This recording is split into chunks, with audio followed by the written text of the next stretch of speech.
Good afternoon to everyone, wherever you are. I hope you still awake and stay focused because we are talking about real money and not just making a good decision, but making the right decision. As Bangkok, the city of Angel, is coming back to life and a curfew has been lifted, one of the most critical questions to hotel owners is when to actually reopen a hotel property and how to make a successful comeback. We're using real statistics from our Horwath HTL database to demonstrate analytical procedures and come up with some benchmark examples to support the reopening lessons. The data is collected through our annual survey of hotel operations in collaboration with many parties, hotel association, hospitality groups, hotel owners.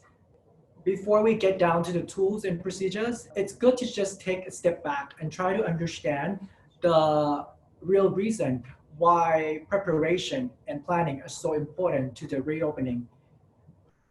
Opening your hotel means you start burning resources again.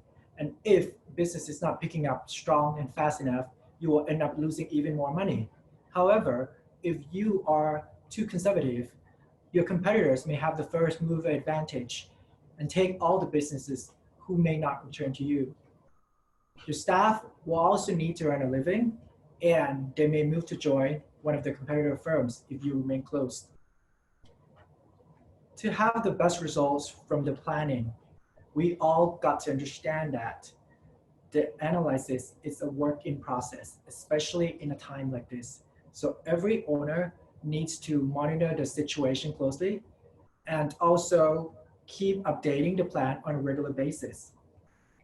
One of the common tools for hotel opening is break-even analysis. This is basically a minimum performance threshold, and beyond this point, your hotel will start making money from operation. Simply, at break-even, your hotel revenues equal to all costs, whether they are fixed or variable. As RevPAR is a key hotel performance indicator, we have actually chosen it as a threshold, a key threshold, and derive a formula for the calculation. We have applied the formula to Bangkok. One slide back, please. We have actually applied this formula to the Bangkok hotel market to determine various RevPAR threshold for hotels of different positioning and different rate brackets. So basically, these are for your references in a normal operating environment. Next, please.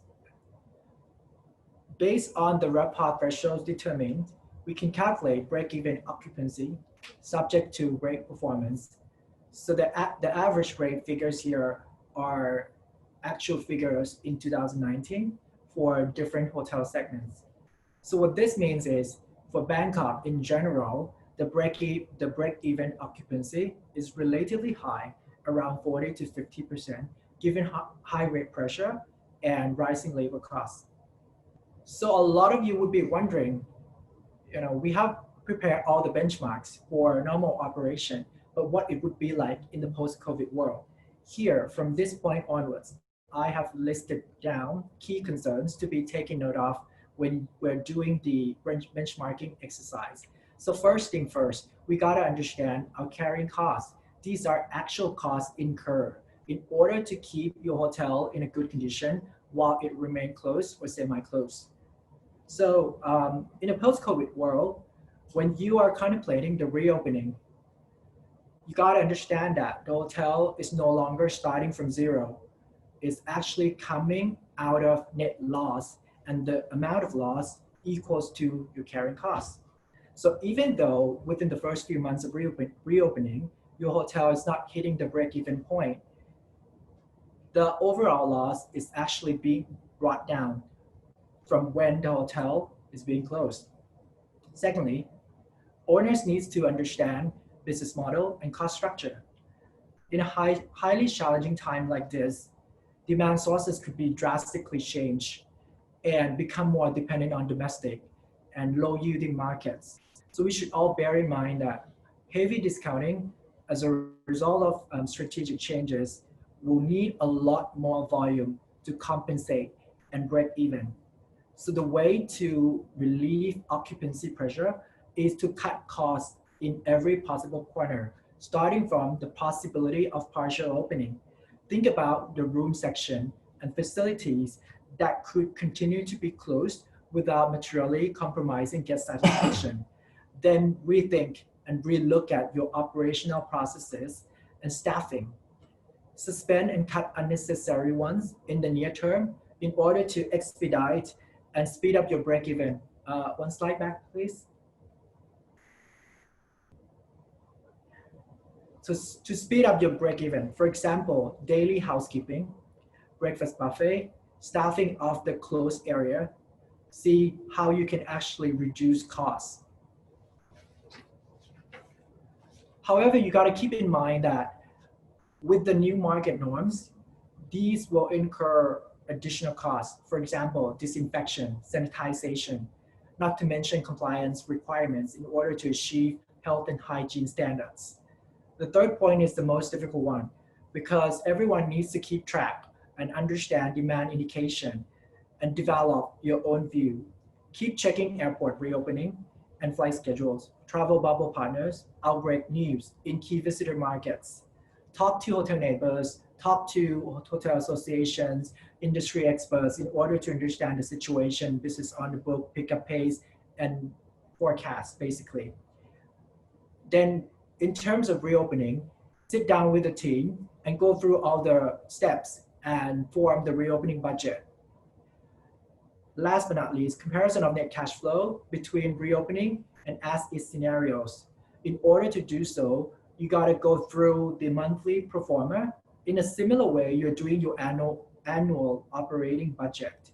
In a table shown, this is a hypothetical scenario, but I like to just show that the reopening scenario will bring your hotel to break even in December.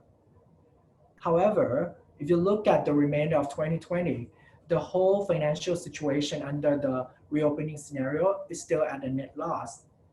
Still, it is improving from as if your hotel remains closed. More importantly, the analytics that we discussed today are purely numbers driven. There are some intangible benefits and potential threats that some hoteliers pay more attention to.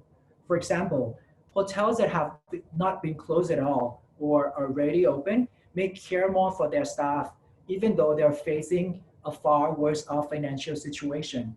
On the other hand, some hotels have already bypassed this year and postponed reopening to the following year. They could be too concerned about potential second waves, especially when the local community and authority are very, very sensitive to the outbreak situation, which could result in a lockdown anytime, like what happened in Japan and Singapore.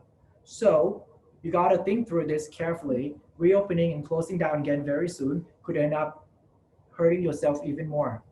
And that brings us to the end of this presentation. Thank you very much.